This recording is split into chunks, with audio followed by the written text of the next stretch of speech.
Tratamiento de la tuberculosis, segunda parte. Ya hemos conversado sobre algunos aspectos históricos del tratamiento.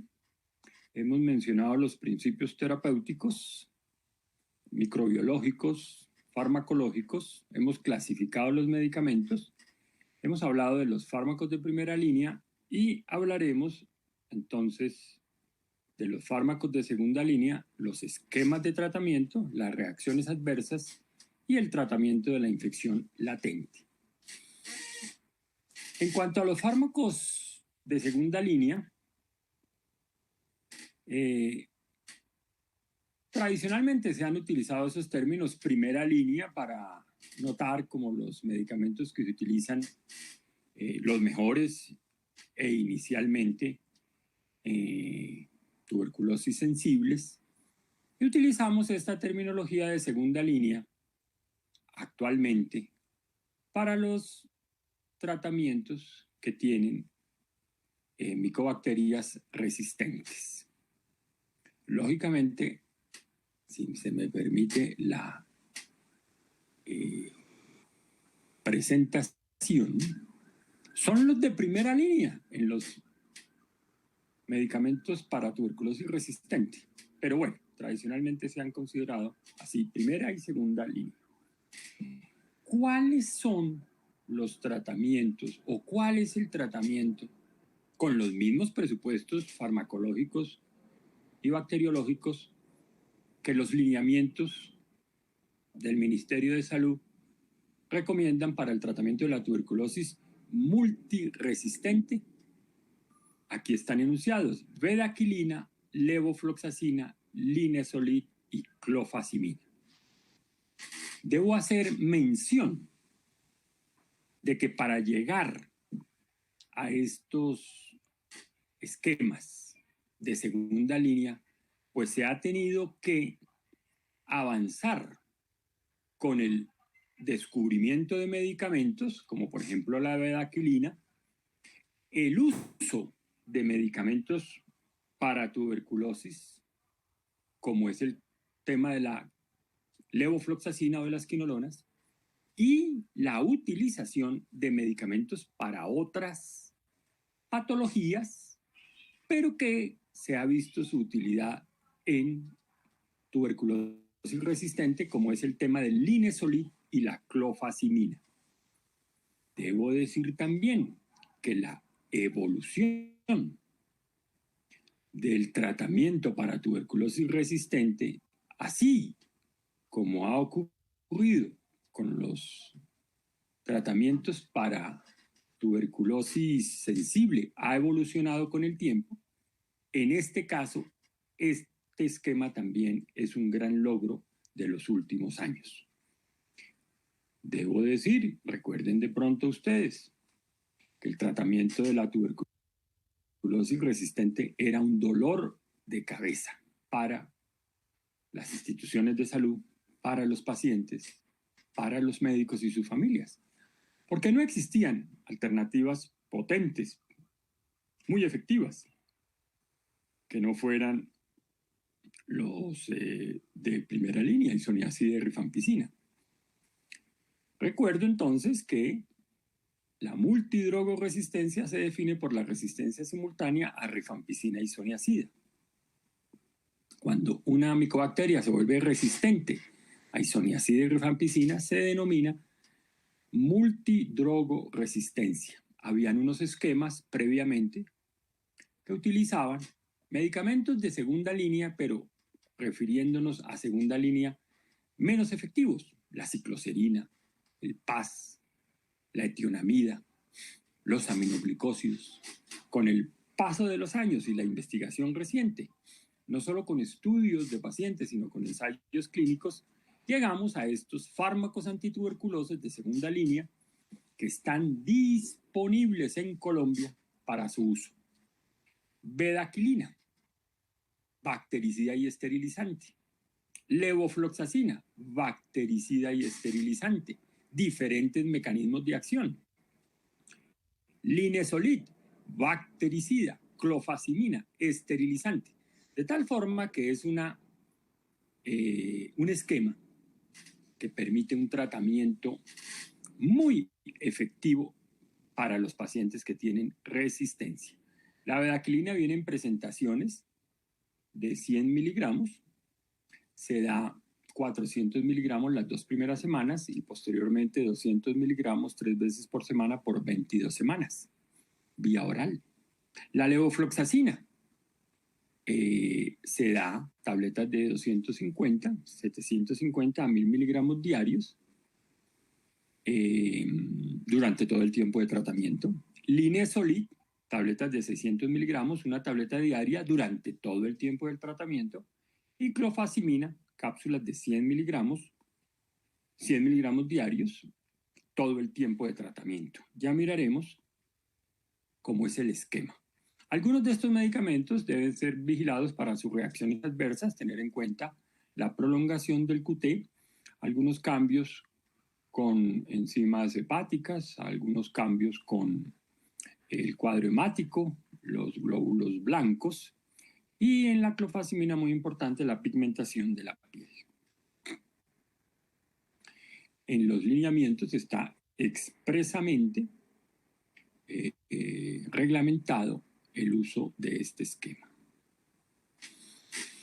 Pasemos al tema de los esquemas. Ya vimos medicamentos de primera línea, medicamentos de segunda línea, y los lineamientos nos hablan de los esquemas. Los esquemas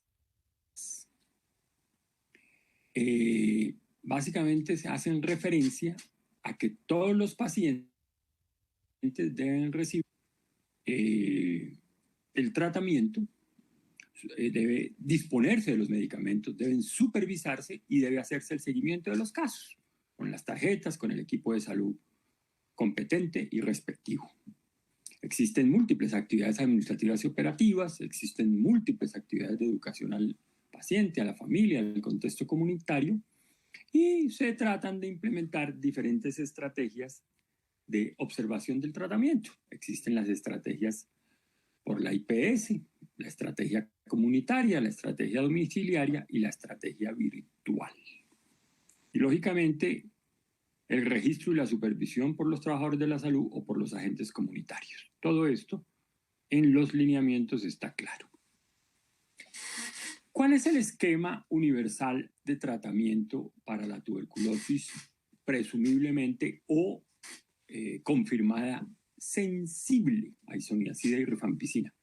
Pues un esquema de 2 fases, en donde se debe cumplir un número completo de dosis en la primera fase, un número completo de dosis en la segunda fase, mediante el uso de las dosis fijas combinadas, ajustándose a los kilos del paciente, dosis matinal única, vigilancia de efectos adversos y tener en cuenta algunos aspectos individuales del paciente, como podrían ser las comorbilidades o el tema de la contraindicación de algunos medicamentos por su condición mórbida o las recomendaciones en los casos de VIH-Sida.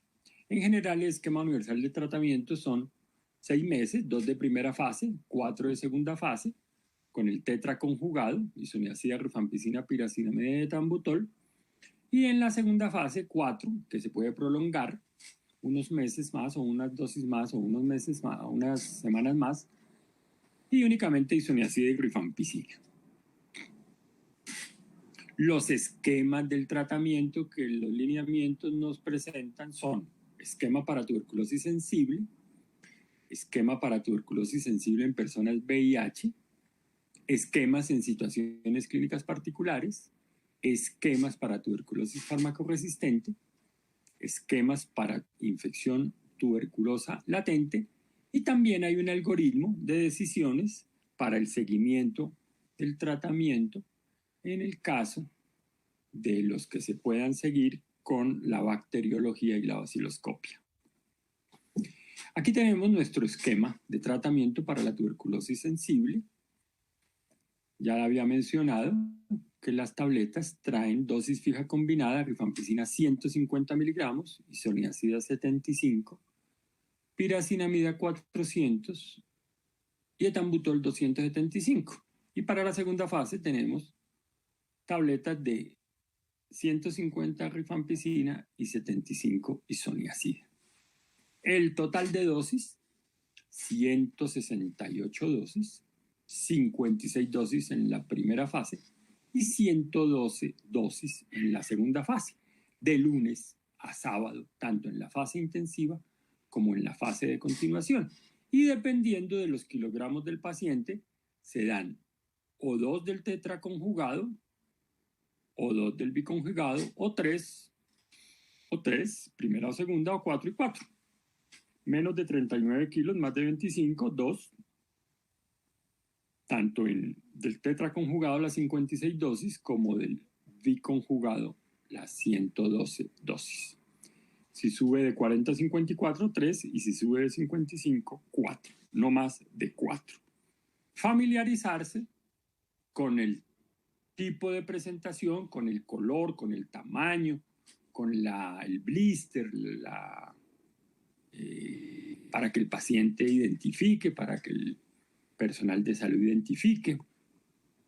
Es muy fácil de recordar la dosis y es muy fácil de recordar la tableta que se usa. Esquema de tratamiento en tuberculosis sensible de acuerdo a algunas condiciones clínicas particulares. Tuberculosis y embarazo y tuberculosis y diabetes, lo mismo, 112 dosis. En la segunda fase, recuerden que es lo mismo que se utiliza en la segunda fase.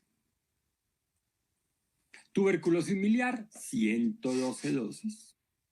Tuberculosis y VIH sin adherencia al tratamiento antirretroviral. Esta es una característica importante en estos pacientes porque hay aquellos o que lo han suspendido o que tienen poca adherencia o que son muy adherentes. Entonces, si son poco adherentes, 196 dosis en la segunda fase.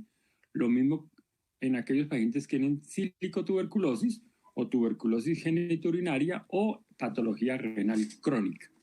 Y para tuberculosis meningia, 280 dosis, segunda fase diaria, al igual que la tuberculosis ósea. Esquema de tratamiento para la tuberculosis multidrogo resistente o resistente a rifampicina. Entonces, siempre se debe fundamentar esta decisión con pruebas de sensibilidad fenotípicas o genotípicas, conocer mínimo la resistencia a rifampicina, ideal a rifampicina isoniazida, duración total del tratamiento 18 a 20 meses, control con vaciloscopio y con cultivo en la fase intensiva y bimensual en fase de continuación. Para cambio de fase, contar con al menos 2 cultivos negativos y para definir curación, al menos 3 cultivos negativos. Recuerden que todos estos pacientes se deben presentar en los comités regionales de tuberculosis que se denominan CERCET, que se hacen en general una vez al mes. ¿Cómo es el esquema? Ahí están las siglas. Se utilizan unas siglas para los medicamentos. Se utiliza la sigla de BDQ para bedaquilina, LFX para levofloxacina, LZD para linezolid y CFZ para la clofazimina. Entonces, aquí tenemos nuestra fase inicial de 6 meses con levofloxacina, linezolid, bedaquilina y clofazimina, la dosis que mencionamos, y la fase de continuación, 12 a 14 meses, se suspende la bedaquilina y se dejan los otros 3. Levofloxacina, linezolid, clofazimina de lunes a sábado. ¿Cómo es el algoritmo? Entonces, así como existen nuestros algoritmos diagnósticos, existen algunos algoritmos en el tratamiento, según los resultados microbiológicos del segundo mes. Esto es para tuberculosis sensible. Entonces, veamos que el paciente tiene una TB sensible que inicia el tratamiento. Se le hace una vaciloscopia al final de la primera fase del tratamiento. Si la vaciloscopia es negativa, se pasa a segunda fase. Si es positiva, entonces se debe continuar en la primera fase hasta tanto se conozcan los resultados de la susceptibilidad a los fármacos. Entonces allí tenemos las opciones del cultivo en medio líquido, en donde nos va a decir que es sensible o nos puede decir que es resistente. O también, pues obviamente, se hace la prueba de sensibilidad en el resultado del cultivo. Y se tomará la decisión de acuerdo a la norma. Los lineamientos nos precisan que los esquemas del tratamiento deben tener una supervisión por parte del médico, la enfermera profesional y también la colaboración de nutrición, psicología y trabajo social. El médico debe cumplir con las funciones de la valoración, la solicitud de exámenes, el seguimiento estricto de las reacciones adversas y las interconsultas con los médicos que correspondan según las interacciones o reacciones adversas que se hayan presentado. La enfermera profesional debe cumplir con la valoración, la consulta antes del inicio del tratamiento mensualmente, utilizar todas las estrategias para mejorar la adherencia, concertar la observación del tratamiento, articularse con el equipo de salud y llevar la ficha individual de tratamiento, su registro al sistema de información y verificar la notificación al vigila. De tal forma que paciente diagnosticado, paciente notificado. Pasemos al tema de las reacciones adversas. Las reacciones adversas no son muy comunes, se presentan en un porcentaje relativamente bajo, pero son muy importantes y podrían tratarse por intolerancia, hipersensibilidad, interacción con medicamentos, restitución inmune en el caso de VIH o toxicidad. Cada una de estas tiene su enfoque. En general, para situaciones graves se suspende el medicamento, para situaciones leves se puede dar un tratamiento sintomático o en el caso de que ya el paciente presente síntomas más importantes, algunas estrategias para mejorar la adherencia suspendiendo algunas dosis o evaluando, digamos, con frecuencia al paciente.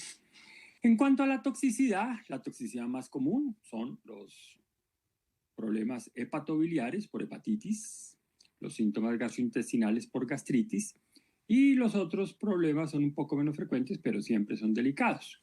Los problemas vestíbulo-cocleares, el compromiso neurológico de la neuritis. Recuerden que siempre el esquema se da con piridoxina cuando se da isoniazida. A veces los síntomas cutáneos de rash o hipersensibilidad. Y tener en cuenta pues cualquier síntoma que el paciente tenga, porque puede alertar a pedir pruebas de laboratorio para probar el tipo de lesión que se presente. Lo más común con isoniazida es la elevación de enzimas hepáticas, la hepatitis. Fíjense que se presenta en